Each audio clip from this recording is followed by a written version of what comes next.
Good Morning San Antonio starts right now. Hi, it's Tuesday, June 27th. Hi, thanks for joining us. I was just making sure my microphone was on. It's on. I think you're good. It's on. Okay. Hey, good morning. That was a close one. Yes.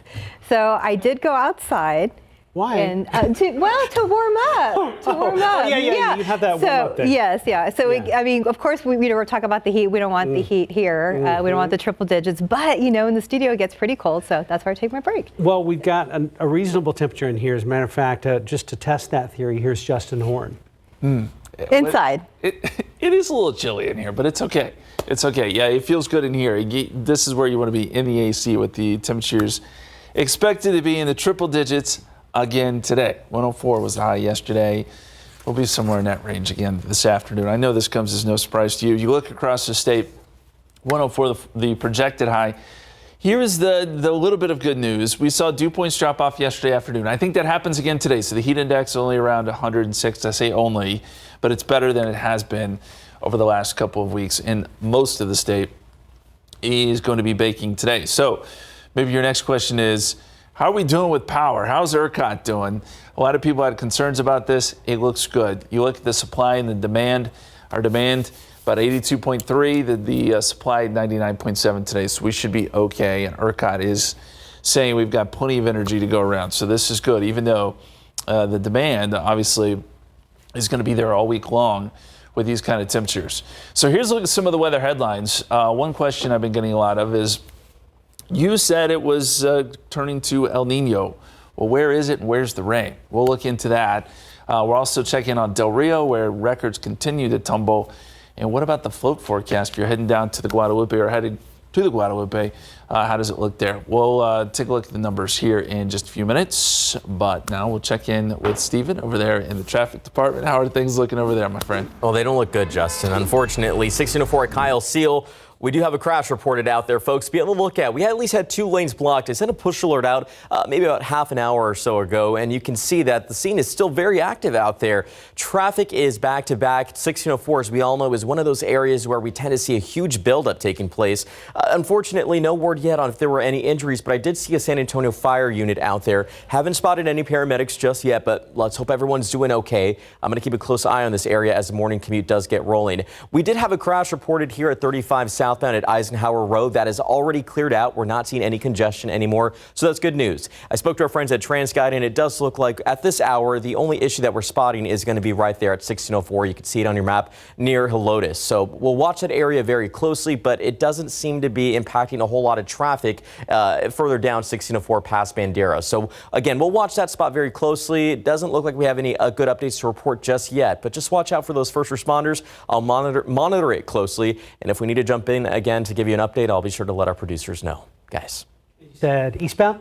Eastbound 1604, Kyle Seal. Thank you, sir. Thank you. And here's today's 9 at 9. ABC News has obtained an audio recording of former President Donald Trump discussing confidential documents. The recording is a critical piece of evidence in the federal indictment against him. The first pretrial hearing in the case has been set for July 14th in Florida. Meanwhile, a hearing is scheduled today for Walt Nauta, Trump's aide, who is also charged in the case. New details this morning about the deal reached between the Kremlin and the head of the Wagner mercenary group. A senior U.S. official says an 11th hour deal was struck as the mercenary group crept dangerously close to Moscow. The group retreated and went into exile in Belarus after it became clear that Russian defense leaders were going to align with President Vladimir Putin. Russia's foreign intelligence is now closing its criminal investigation into the revolt. Prosecutors are seeking the death penalty for the man charged with killing 4 University of Idaho students. Brian Koberger is charged with stabbing the 4 college students to death in November. He denies wrongdoing, and his attorney says that the DNA of 2 other men were found at the scene. They claim Koberger has no connection to the victims. The Club Q mass shooter was sentenced to 5 life sentences yesterday after he pled guilty to murder and attempted murder charges. 23-year-old Anderson Lee Aldrich admitted to the shooting but pled no contest to bias-motivated crimes at the LGBTQ club. But the legal case against Aldrich may not be over. The FBI is conducting its own investigation in coordination with the Civil Rights Division of the Department of Justice to try to give Aldrich the death penalty. The extreme heat surrounding parts of the southern U.S. is spreading. Roughly 45 million people from Arizona to Alabama are under excessive heat warnings or advisories for today. The heat wave is also causing havoc with some power grids. North American Energy Reliability Corporation says much of the U.S. west of the Mississippi River could see blackouts as a result of surges in demand. Texas officials plan to pay a company thousands of dollars in an effort to block migrant crossings on the Rio Grande River. Governor Abbott says the first 1,000 feet of floating marine barrier will be placed near the city of Eagle Pass in Maverick County. They're scheduled to deploy the barriers early next month, but according to the International Boundary and Water Commission, Abbott has not obtained permits to deploy the buoys. More frozen fruit is being recalled due to the listeria risk. Scenic Fruit Company says its organic tropical fruit blend with pineapple has the potential to be contaminated. The recall was initiated by a similar problem with Sunrise Growers' frozen fruit products. The FDA advises if you find this product, throw it away or return them to a store for a full refund. Rent is falling for the first time in years. New data shows the U.S. median rent in May fell 0.5% from May of last year. It's the first annual rent decline in at least 3 years. Experts expect rent prices to continue to soften through the remainder of this year and into next year. 4th of July is a week away, and we may see more fireworks set off than ever before. The executive director of the American Pyrotechnics Association says her group is expecting record sales of fireworks for both commercial and personal use this year. The commercial fireworks industry lost more than 90% of its business during the pandemic, but it's now bouncing back in a big way. And that's today's 9 at 9. It has been busy at the Canana Reeves Justice Center here in San Antonio. 2 murder trials ended yesterday and 2 more start today. Our court reporter Erica Hernandez is here to talk about everything that's going on in our courts. Good morning. Good morning, guys. All right, Erica, first let's discuss the Guadalupe Contreras trial. Closing arguments were expected yesterday, but it ended suddenly in a mistrial. What happened? Yeah, we were all expecting for those closing arguments to take place, and then there was a hearing outside of the jury's presence that took place about some evidence that was just turned over to the DA over the weekend by SAPD. Apparently they had it, they just hadn't given it to them yet, and the defense immediately was like, no, we need time to look at this. We asked for a mistrial, and the judge had to give it to him because he hadn't seen this evidence yet. So it ends in mistrial, which was kind of a shock to many people because there was so much evidence already that had been shown that made Guadalupe Contreras look like the man that did this crime, which was he was accused of killing his ex-wife or estranged wife in this case back in 2017. And this also just kind of prolongs the process of this case again, because now if they choose to, they can bring it back up for a retrial. But this family of the victim has already been waiting for since 2017 for some kind of justice. So the process just continues on. And there's no timetable, right? There is no time. It goes back onto the docket. So it can be a year from now. It can be years from now. It can be next month. We just don't know yet. All right. Well, Erica, the other murder trial to end yesterday was that of Miguel Gonzalez. So the jury sentenced him late yesterday afternoon. What was his punishment? So the DA and the state were asking for life in prison after that guilty verdict, but the jury came back after about 4 hours of deliberations and sentenced him to 21 years. So if you think about that, he only has to serve half before he's eligible for parole. So that's looking at anywhere from 10 to 11 years if he's granted that parole. I always want to emphasize that that's only if it's granted. He could still serve that 21 years. But this was the brutal attack of a 7-year-old man with a shovel. We started covering that case last week, and it did end yesterday with that 21-year sentence. All right, so this week 2 more trials get underway. Who are the defendants in those cases? So the first one we want to cover is Michael Phipps. Back in 2019, he's accused of the murder of his aunt in Castle Hills. This looked like it was some kind of money dispute.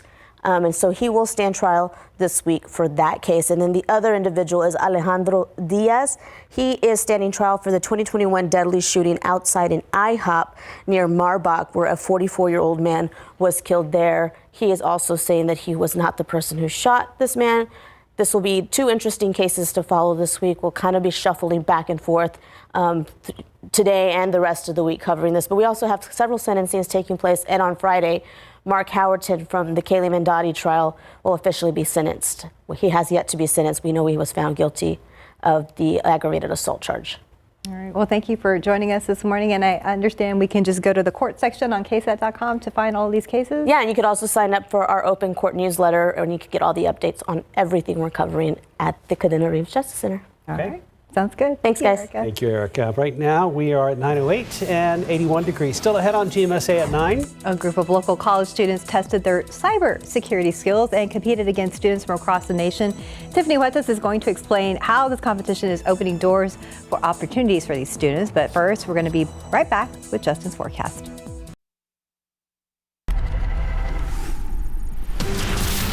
Looking out there with live cam, the sun is out, heating up just a little bit, but it's not as bad as it will be later in the afternoon. I know that. That's that time of year when you walk off an airplane at San Antonio International Airport, and even though there's just that small distance on the jetway, smacks you on the face. It does. And I've heard some people in the state of Texas that their shoes have actually been melting on some of the asphalt where That's happened to me. Melted? Yes, Yeah. during it was actually when I was working in Austin. It's a live shot, and my shoe melted into the ground. My heel, yeah. Wow. Yeah, it was a terrible experience. That's a bad day. It was a bad day. Yeah. We don't want these shoes melting. No. But it is a possibility. And right now we're going to play a game. Uh-oh. Let's play the feud. Top 10 answers on the board. Oh, this is fun. It is just like the feud. Kind of, yeah. I don't know about copyright issues here, but name the top 10 hottest days on record for June in Del Rio. That's the question, and the numbers have been astounding. These are the hottest days in June for Del Rio. But what I want to point out here on my Family Feud board is that a lot of these dates are actually from 2023. You know what? This didn't even update. This isn't correct. I know that's like a fail right there. I had the correct numbers in there. That means we have to see it again later. Yeah, man, I'm gonna pull it up later. But so many of the dates were in 2023 and set in the last. Justin, here's the good news. You made our showcase showdown. Oh man. I need the horn sound. Yeah, that one. 103 is the forecast high in New Braunfels today, 104 in San Antonio. Del Rio's forecast to be around 106, which may not be a record, but they've set so many records in a row. And again, I'll get you those numbers coming up. 100 in Fair Oaks Ranch today, 100 in Kerrville, 107 in Divine, 107 in Pearsall. And as we go outside for you right now, 81. The heat index is 85. Dew point is 72. South-southwesterly winds at about 11 miles per hour. And dew points are in the 70s. So yes, it's sticky right now, but what I noticed yesterday is the dew points really came down in the afternoon, better than they have in the last several days. So I'm hopeful that that's going to be the case again today. And with the lower dew points, the heat index is still going to be up there. We're still going to tack on a few degrees for the feels like number, but it won't be as bad as it has been. 89, the current heat index right now in Converse, 86, Stinson, 84 in Helotes. And the dew point trend, yeah, I think these numbers do come down into the 60s, low 60s. That's about where we were yesterday afternoon. And it does make a difference to have the lower humidity, the more dry heat. Today is another yellow day. You got to conserve energy between 3 and 8 o'clock for CPS Energy. That's their suggestion anyways. We've been in this situation for several days as well, so we know how that goes. Bigger picture here, we've got some severe storms moving across parts of Oklahoma. Big low still spinning up across parts of the Northeast, and some rain across the northern plains here, but nothing in Texas, no rain to speak of. Everything's going up and over our big ridge of high pressure, and this thing does slide east. So by Friday, we're still feeling the effects of our ridge of high pressure, but it's starting to move away.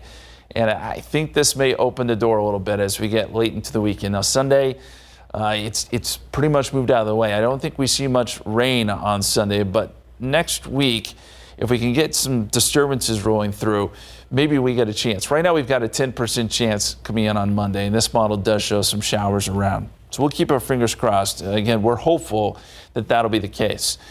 104, again, today, 102 Wednesday, 100 Thursday, 100 Friday, less humidity, 100 Saturday.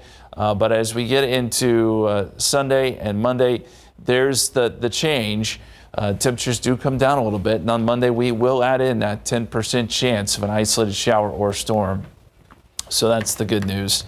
And man, I worked so hard on my game board there. I'm gonna have to. I know. I didn't save it or something. I don't know what I did. Well, look good. It looked I really tried. good. Yeah. Well, it looked good, but it had wrong information. It's all right. We look forward to the one with the right information. Bottom line, it's hot in Del Rio, and they keep setting records. It's out of control. All you were missing was Steve Harvey. Yes, that's true. 9:16, 81 degrees. Well, Tiffany Huertas joins us now with a look at what she has coming up next. Good morning. Good morning. These college students work together to solve complex cybersecurity challenges. The competition that is helping students develop different skills and take them to the next level. Next. And the incident 1604 eastbound at Kyle Seal Parkway on the northwest side has just cleared. Just about 9:20. Welcome back. Northeast Lakeview College students excelled at a cybersecurity competition where they competed against students from all over the country. Tiffany Huertas joins us live with what students needed to demonstrate and what cybersecurity problems they needed to solve in this competition. Good morning, Tiffany. Good morning, Mark and Stephanie. It's all about teamwork this morning and at this competition. Just check it out. This team right here placed 74th out of 450 colleges and universities in the National Cyber League competition. This morning, we have Chip, the program coordinator for cyber defense here at the college. Good morning, Chip. Good morning. Tell us about this program and what it means to be part of a competition like this.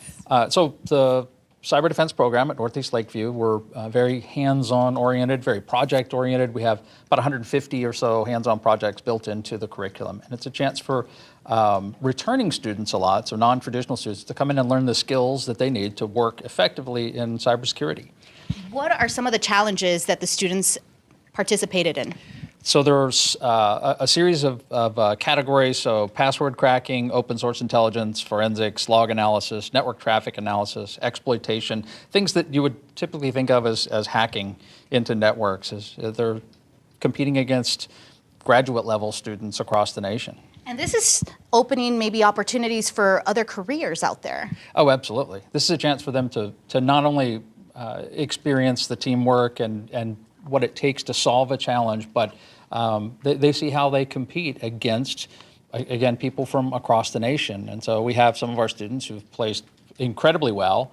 John Viner, number 12 in open source intelligence in the individual competition. And that was 6,700 students, graduate level students, and he placed number 12. And we consistently see that kind of performance from our students at Lakeview.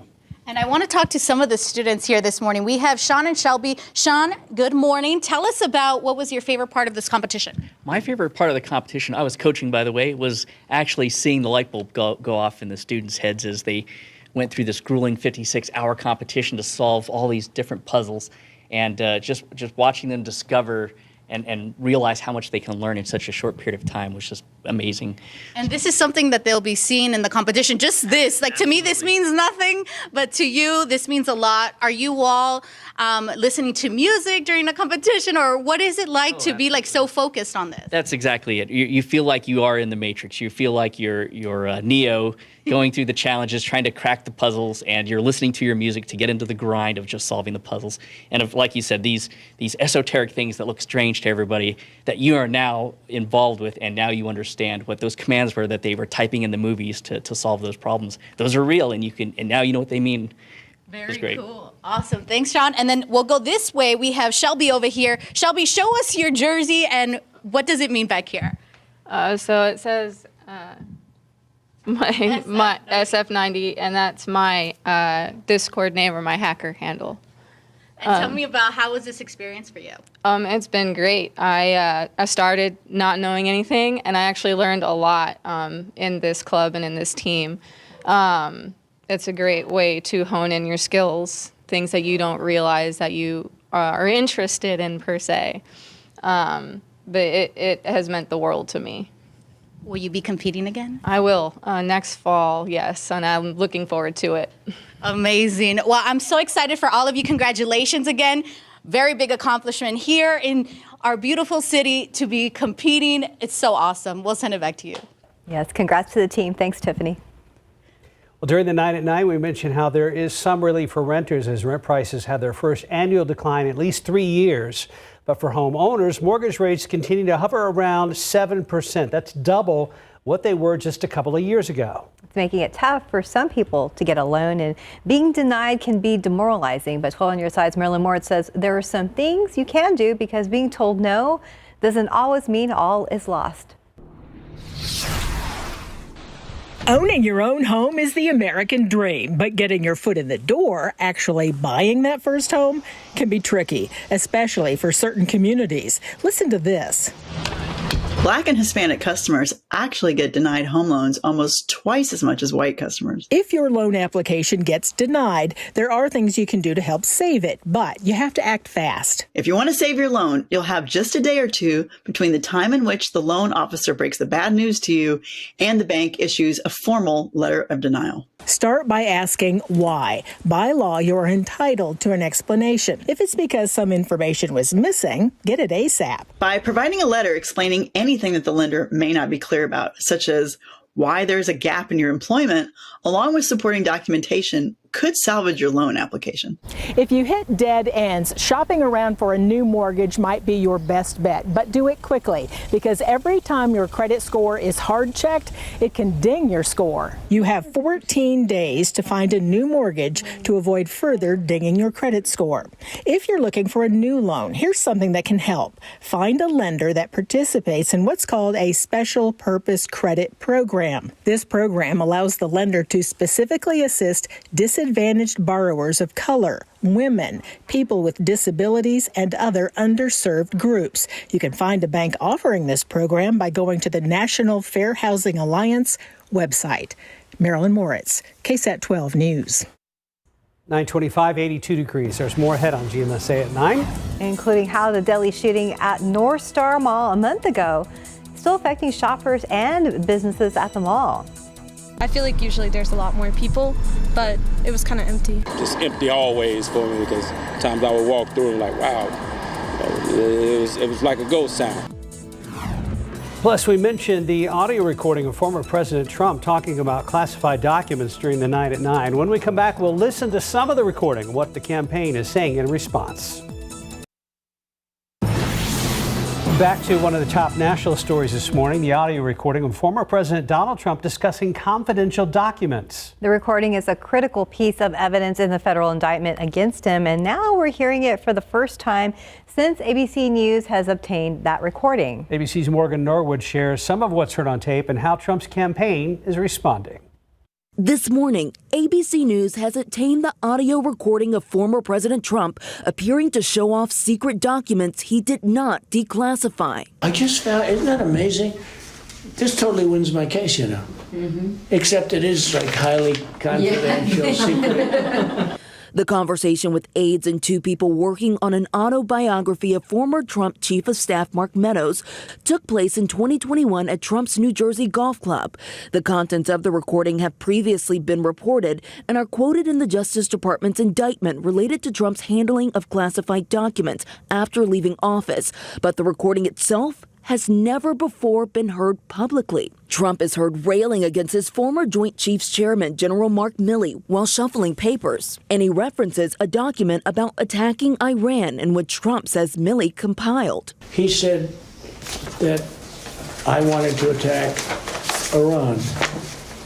Isn't it amazing? I have a big pile of papers. This thing just came up. Look. This was him. They presented me this. This is off the record, but they presented me this. This was him. This was the Defense Department and him. The recording appears to undercut Trump's claim that he had declassified the documents before leaving office. Trump has pleaded not guilty to 37 federal charges, including conspiracy and obstruction. Prosecutors accuse him of illegally keeping classified documents at his Mar-a-Lago resort. After news broke that prosecutors were in possession of the recording, Trump claimed to Fox News that he was not referring to an actual document. I didn't have a document per se. There was nothing to declassify. These were newspaper stories, magazine stories, and articles. Trump says he had personal items mixed in with the documents, which is why he says he did not comply with a subpoena to return them. Reacting to the audio recording last night, Trump's campaign said the audio tape provides context proving once again that President Trump did nothing wrong at all. The president is speaking rhetorically. Morgan Norwood, ABC News, New York. Looking out there with a live cam, we've reached 82 degrees. I feel like we're slowly inching towards those higher numbers. Slow right now, but give it an hour and it'll start really ramping up quick. Hey, I've figured out the graphic. I got the right data in there, so I'm going to show it to you one more time. Name the top 10 hottest days on record for June in Del Rio. And the numbers are pretty huge, but what I think is astounding about this, 115, by the way, the highest recorded, that was back on June 21st, is the fact that so many of these dates are 2023. They've set all sorts of records just this year when it comes to record high temperatures. 113 on June 20th, June 18th, 111, June 19th, 109, and the list goes on. So Del Rio has been off the charts hot this year, and we put it in game show mode just to brighten it up a little bit. 97 at 1 o'clock today, 105 is the feels like number. As we get into the afternoon, 104 is the forecast. The feels like number will be around 108 here in San Antonio. So we're still dealing with the kind of heat where you do need to be careful. 94 at 9 o'clock, 90 at 10 p.m. Finally starts cooling off a little bit. Coming up here in just a minute, we're going to talk about El Nino. When does it arrive? When does it actually make a difference in our forecast? More on that in just a bit, guys. Top stories this morning. A lawsuit is on the way from the family of Melissa Pettis, the woman who was shot and killed by 3 San Antonio police officers late last week. RJ Marquez shares what the Bexar County District Attorney and the police union have to say about where the investigation stands right now. She didn't deserve this, and those officers took my life. I will never be the same person again. The daughter of Melissa Pettis tearfully breaking her silence this morning, 3 days after the police shooting that killed her mom. The San Antonio police body camera footage is difficult to watch. It shows 3 officers open fire at Pettis early Friday morning at an apartment in the 6200 block of Old Pearsall Road on the southwest side. They had been called out to the complex after Pettis cut the wires to a fire alarm system. When they arrived, the affidavit says that one officer saw Pettis pick up a hammer and break a window while heading in their direction. Stop it! Stop it! You're gonna get shot! Shoot me! Chief William McManus later said Pettis was suffering from a mental health crisis. The fact that 3 officers all thought that this was okay, the fact that the first words out of their mouth was, "You're going to get shot," rather than, "We're here to help." The officers identified as Sergeant Alfred Flores, Nathaniel Villalobos, and Eleazar Alejandro are out on bond and face murder charges. 3 separate investigations are now underway. The Office of Bexar County District Attorney Joe Gonzalez released a statement saying that once SAPD completes their investigation, the Civil Rights Division will fully review the evidence and prepare the cases for presentation to the grand jury. The statement ends by saying, "Our office extends heartfelt condolences to the family and loved ones of Ms. Pettis, who tragically lost her life." The law firm representing Pettis' family intends to file a lawsuit. There needs to be systemic changes at the police department, or this is going to continue to happen. That was our RJ Marquez reporting. Now, SAPD does have a mental health unit that's supposed to come in during these kinds of instances, but it's unclear whether that team was called in or not. The president of the San Antonio Police Officers Association met with Chief McManus yesterday to learn more about the investigation. He released a statement saying, quote, "On behalf of the San Antonio Police Officers Association, we express our deepest condolences to Melissa Pettis' family. Following the tragic incident, Chief McManus followed all necessary protocols. All 3 officers have been suspended indefinitely," end quote. The statement went on to say, "Because this is an active investigation, the union cannot speak further until the investigation is complete and judicial process is underway."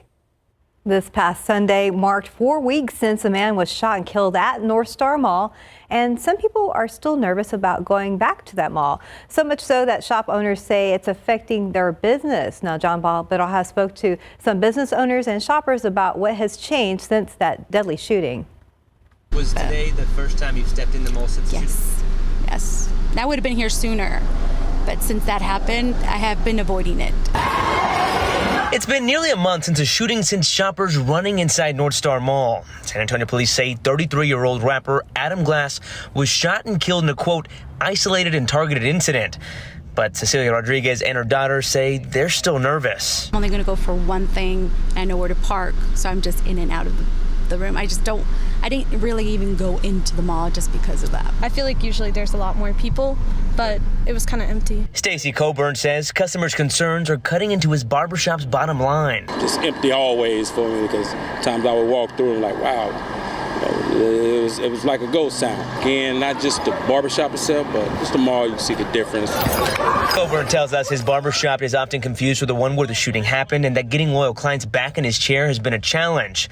But at least one shopper says he still feels safe at the mall. They have good security here. There's no problem with that. Law enforcement responds very quickly here. God forbid anything like that happens again. Coburn has this message to potential shoppers. I just want people to come back to the mall. And that was our John Paul Barajas reporting. He also spoke to the North Star Mall management by the phone, who told him that they have a strong security system in place, but did not comment if they have seen a decline in foot traffic here since the shooting. San Antonio police have not made an arrest in that case. Other news, Meta adding new tools for parents to help monitor their teens' activities on social media. The features include controls on Messenger, so now parents and guardians can see how much time their teens spend on the chat tool, view and receive updates on their contacts list, and get notified in their teens' reports if their teen reports someone. Similar supervision tools already exist on Instagram. President Biden is making a major internet investment. He announced a $42 billion initiative to put high-speed internet in every U.S. household by 2030. According to the White House, more than 8 million households and businesses do not have broadband. Amazon looking to partner with thousands of small businesses this year to establish its hub delivery system. The program will pay those businesses to deliver an average of 30 packages per day to customers. Recruitment is underway in 23 states. And Ford is looking to trim its payroll. Company spokesman said that some salaried employees will be let go today and tomorrow. Some of the cuts are coming in Ford's engineering departments, but no word yet on how many people are being laid off. More people are hitting the roads in new cars. A new report from S&P Global Mobility says car sales across the country are expected to hit nearly 1.4 million vehicles this month. That's up 17% from last year, and electrical vehicles are expected to make up about 7% of those sales. And time now is 9:39 and 83 degrees for now. You're watching GMSA at 9. Less traffic, less pollution. Sounds amazing, but what will it cost some drivers? People in one of the country's biggest cities are about to find out. And as we head to break, here's a look at some of the activities going on at public libraries around our city. So today at 4 p.m., kids 9 to 12 years old can head over to the Encino Branch Library for some arts and crafts, creating pictures with watercolors and Sharpies. Or you can take the whole family to the Johnson Library at 5:30 p.m. for family game night. So that's board games. Those will be provided. For a look at all the events scheduled for today at different public libraries around our town, just head over to the KSAT Kids section of our website at ksat.com.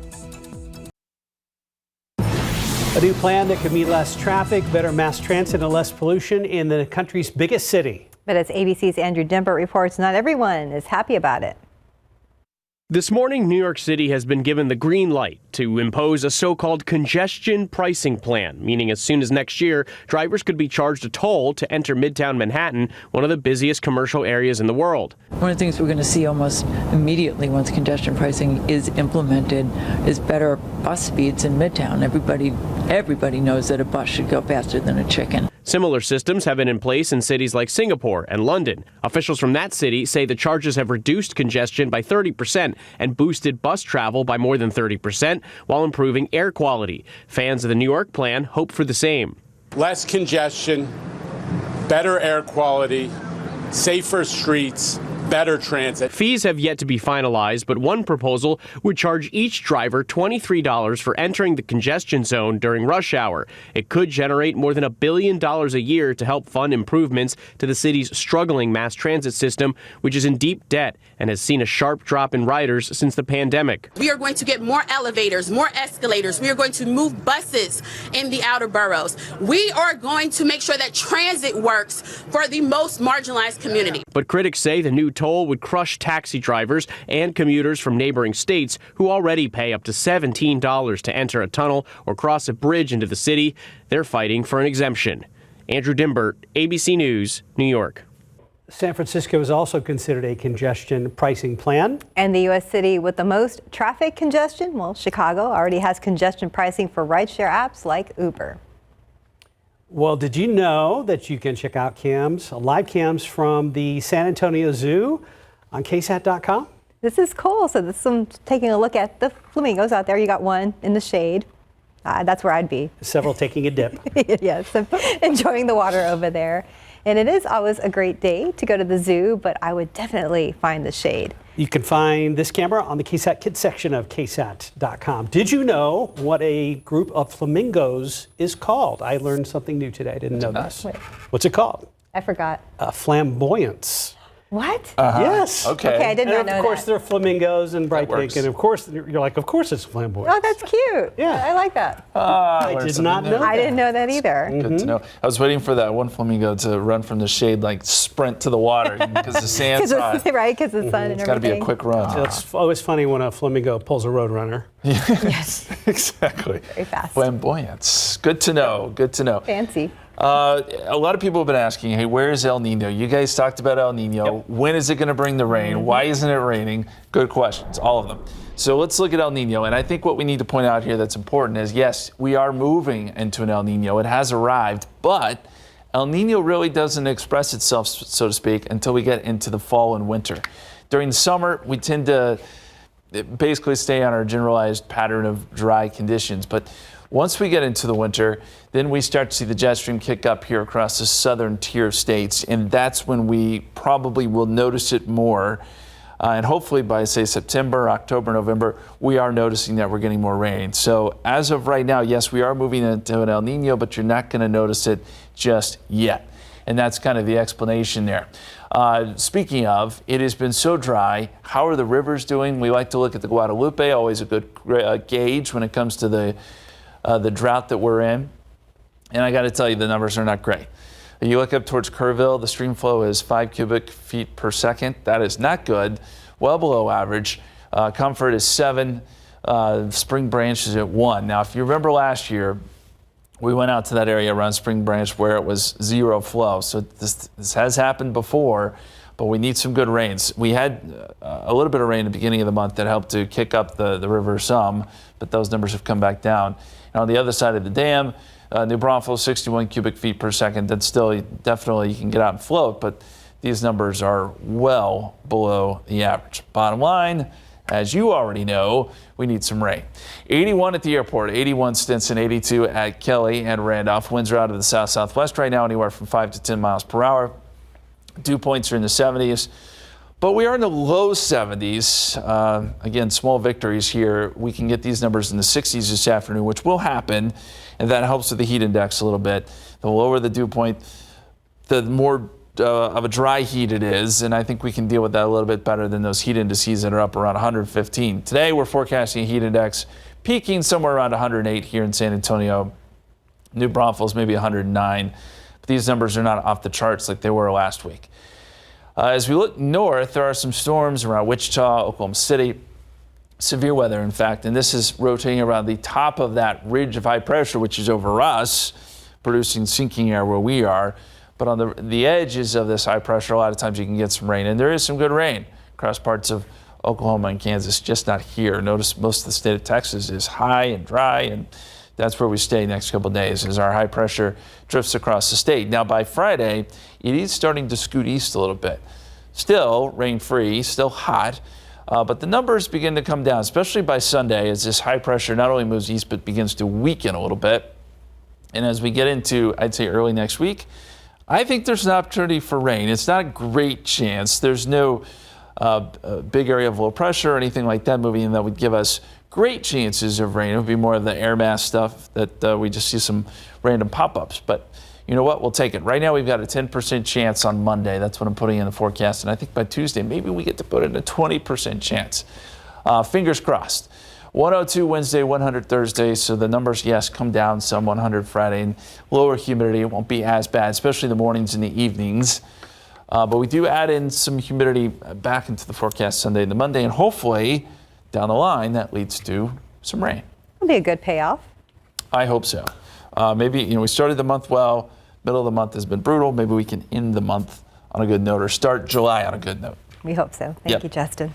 9:50, 84 degrees. And Harrison Ford takes one more adventure as Indiana Jones in the last film for the franchise. We come back what movie critics are saying about this latest movie that hits theaters on Friday.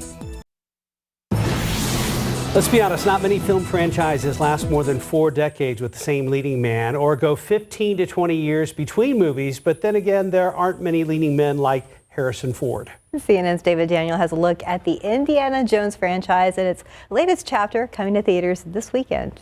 I'm retiring. Well, in that case, what are we drinking? More than 4 decades after he first donned that fedora, Harrison Ford returns in Indiana Jones and the Dial of Destiny. They take into account that he's an older guy, a wearier guy, someone who's been through it all, and they do put some of the action load onto Phoebe Waller-Bridge, who I thought was a real pleasant surprise. You've taken your chances, made your mistakes, and now a final triumph. CNN media critic Brian Lowry says Dial of Destiny recaptures some of the magic last seen in 1989's Indiana Jones and the Last Crusade. The third movie really was a very lovely cap to the original trilogy. And revisiting it with Kingdom of the Crystal Skull was questionable to begin with, and then the movie itself didn't deliver particularly well. What's he gonna do now? I don't think he plans that far ahead. The problem now is that no intellectual property is going to be left unturned. And once they were able to get Harrison Ford to come back and do another one, I think, it was probably hard for them to resist the temptation to do it one more time. It's called capitalism. Of course, fans who were in their 20s for the first film are in their 60s now. The audience that saw in Raiders of the Lost Ark in theaters are generally not the demographic that rushes out to see things opening weekend. It's not so much what you believe.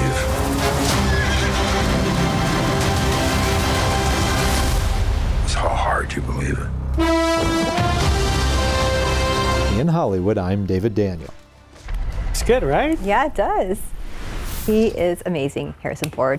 And we have some exciting news about Science with Sarah. So Sarah Spivey and her assistant, David Steers, are now teaming up with the San Antonio Zoo to bring you more fun science experiments. Partnership starts tomorrow right here on GMSA 9. Sarah and David will be live out at the San Antonio Zoo for Science with Sarah. And their experiment will be all about how animals' blubber or fat can keep them warm in cold temperatures. Cold temperatures. So tune in for that and maybe some special guests as well. It's nice to think about cold temperatures right now. It's a novel idea this time of year, isn't it? Yeah, the blubber's not a good thing. No, right now. not right now. No. But we'll still learn about it. Have a good day.